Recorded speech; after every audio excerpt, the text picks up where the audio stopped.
Salut à toi et bienvenue. Aujourd'hui, on va parler d'un sujet que beaucoup négligent mais qui détermine notre avenir, le financement personnel. Parce qu'avoir de l'argent, ce n'est pas tout, savoir le gérer, c'est là que commence la vraie liberté. Alors si tu veux apprendre à mieux utiliser ton argent, éviter les erreurs qui ruinent beaucoup de personnes, et poser les bases d'une indépendance financière solide, reste jusqu'à la fin. 1. Comprendre le financement personnel. Le financement personnel, c'est l'art de gérer ton argent au quotidien. Il concerne tes revenus, ce que tu gagnes, tes dépenses, ce que tu sors, tes économies, ce que tu gardes, et tes investissements, ce que tu fais travailler. Exemple, si tu gagnes 200 $ par mois et que tu dépenses tout, tu vis au jour le jour. Mais si tu apprends à mettre de côté ne serait-ce que 10% chaque mois, tu construis ton avenir petit à petit. 2. Les piliers du financement personnel.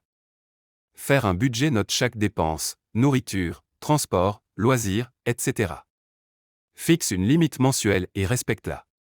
Utilise un carnet ou une appli, comme Wallet, Moneyfi ou Excel. Épargner régulièrement. Règle d'or, ne dépense pas ce qui reste après avoir épargné. Épargne ce qui reste après avoir dépensé intelligemment. Mets de côté au moins 10 à 20% de tes revenus, même petits. Se protéger contre les urgences. Crée un fonds d'urgence équivalent à 3 mois de dépenses. Ce fonds t'empêchera de tout perdre en cas de problème, maladie, perte de travail. Investir. Tout l'argent doit travailler pour toi, pas l'inverse. Exemple, petit commerce, agriculture, formation, ou même contenu en ligne rentable.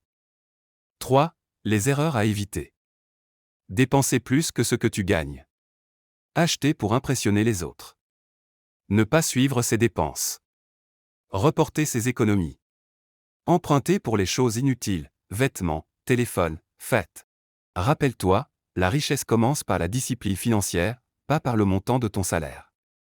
4. Stratégie simple pour augmenter ses revenus. Monétise tes talents, cuisine, nettoyage, couture, graphisme, réparation, création de contenu. Diversifie tes sources de revenus, ne dépends pas d'un seul travail. Forme-toi continuellement, le savoir attire les opportunités. Réinvestis intelligemment, ce que tu gagnes, fais-le fructifier.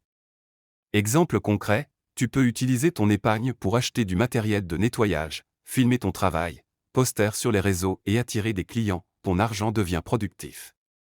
5. Le mental du bon gestionnaire. Sois patient, la richesse ne se construit pas en un mois.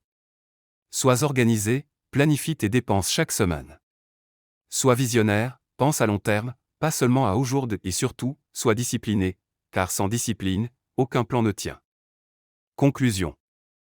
Le financement personnel n'est pas réservé aux riches. C'est une habitude, une manière de penser, une éducation financière que chacun peut adopter. Commence petit, mais commence aujourd'hui.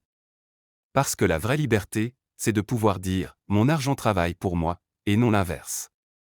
Si tu as aimé ce contenu, abonne-toi, partage et commente, je veux maîtriser mes finances.